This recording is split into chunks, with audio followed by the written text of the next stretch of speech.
does the right thing and waits for the point guard to take the ball and just kind of fills the lane.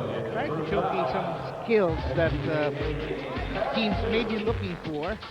And T.Y. Tang finding his teammates here off the fast break. So Rolly Maspang, a couple of free throws, missing the first, so the second one will beat the tie.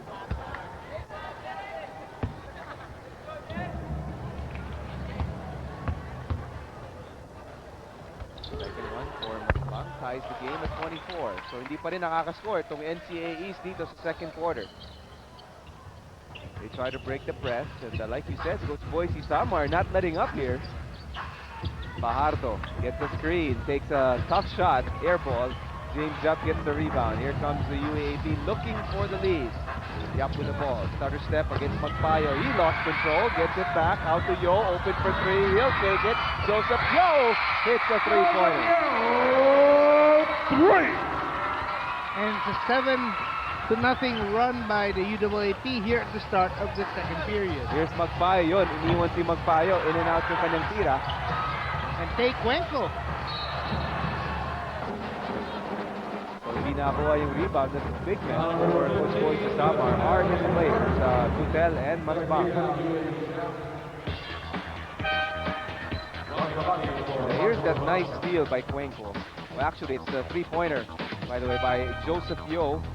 Naiwanan siya kasi lahat ng mga mata nakatingin kay James Yap when he lost control of the ball, got it back. They thought he was going to take the shot, which left Joseph Yo wide open. Magpayo will sit down. Santos will come back in. Take Cuenco. Cuenco missing the first free throw. They're now down by 3. Hindi pa din sila nakaka-score dito. Looking for the first point of the second quarter, and they find it from the free throw line. I believe he is distantly related to the late Ray Cuenco. Okay. Here's T.Y. Tang against Isa. Gives it to Joseph Yo. Inside they go to Maspang. Maspang spin move inside against Santos. Whoa, I'm not sure what he was trying to do there. The fast break stolen away by Yap. UAP 4-on-2 break. James Yap all the way. Parang dali, no? Very smooth. Out to Kapati, and he'll be fouled by Maspang. And if there was any doubt that there's no intensity here. So that time around, instead of being the first guy down the floor, Kapati hindi na bumalik actually. Well, here's the 4-on-2 break. James Yap, just a nice crossover. Gets past Pacdo Santos. Just exploding past Santos as if he was standing still. The UAAP North NCAA West All-Star game continues, and some of the luscious fans in the lower box and ringside section. Alam mo basta nandyan si Direk Alneri. Nako, sigurado yan. Huli niya lahat yan. Hindi na tayo pwede tumingin-tingin pa. Pare, trabaho muna tayo. kaya napakahirap ng trabaho natin eh. Yeah. You know, you have to focus and what was I saying again? 17-12. Second quarter about to start.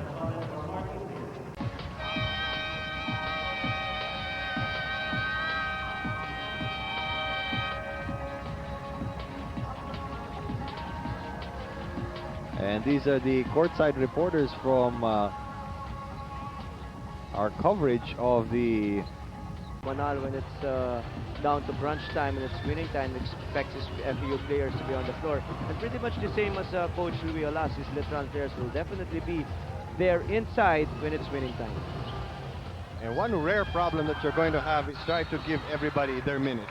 That's right, always a big problem for a coach to use 12 players. But this is just an all-star game. Everybody's here to really showcase their offensive weapons. So don't expect a lot of defense to be played in this particular ball game. It's going to be pretty fast. Usually in an all-star game, you don't see too many fouls. You don't see too many timeouts. And you will see the players play the way they feel they should play. Gula in the low post. Too high off the glass. That's something you don't hear. People shrieking when you're dribbling the basketball. That's right. Alvarez kicks it out. Ronje Enrile taking the ball away from Wesley Gonzalez. Setting up Bautista. medyo mas madali para sa NCAA West dahil halos lahat sila pula yung uniforme. Mas madali nga, ano? The only guy who's wearing yellow there, I'm looking at their bench right now, It's, is Nat Cruz. Nat Cruz from Mapua. Of course, Mapua is wearing the other uniform, is the dark uniform is yellow. Oh, at, ang masama nito yung kakampi niya si Raymond Dula nakapula. Totoo yun. At itong problema dyan, itong FAU, yung light uniform nila, yellow rin. Oh, kaya nag-t-shirt si Nat. Mukhang hindi siya nakausap. He didn't get the memo. That's right. 0 all, almost a minute gone by. I think somebody played a joke on him. Left out. Alvarez against Nahorda. That is something you will never see outside of this kind of a game. Santos tipping it up. It will go to the NCAA West. Lot of chances for our Wynsjohn to make that shot underneath, but it proved unproductive for them. So still 0-0 over a minute gone by here in the first quarter. Nahorda trying to break down his man. Stop, doesn't get it to go. Boy Bautista block goes to Arjun Cordero. Had to scurry out. And really, that's right. So both teams really starting slow. A lot of turnovers and missed shots early on. And, well, this is really something that you expect. Yes. But are there any kind of basic plays that you can teach players, even with just 1 or 2 practices? But the motion play will always be effective. That's easy to learn. And if you see a mismatch like what Jones did that time, he will just seal his man down underneath and hopefully he can get a ball inside. But you can see the aggressiveness of both teams right now. Fortunately, para may takip yung ring natin here at this point. Masasabi lang natin madami silang rebound. And really to Nahorda. Nahorda finally breaks the courtside face for the Letran Knights and the NCAA TV coverage. JP Soriano. JP? Okay, thanks, Bill. Coach nila last told his boys na wag lamang, alam ko nag-enjoy kayo, pero gusto ko rin na you play with pride. And meanwhile, ito na mga binigay niyang pointers, actually some of the game plan of Coach Louis Alas. Kung half-court offense, UCLA pa ang gagamitin natin with open post check.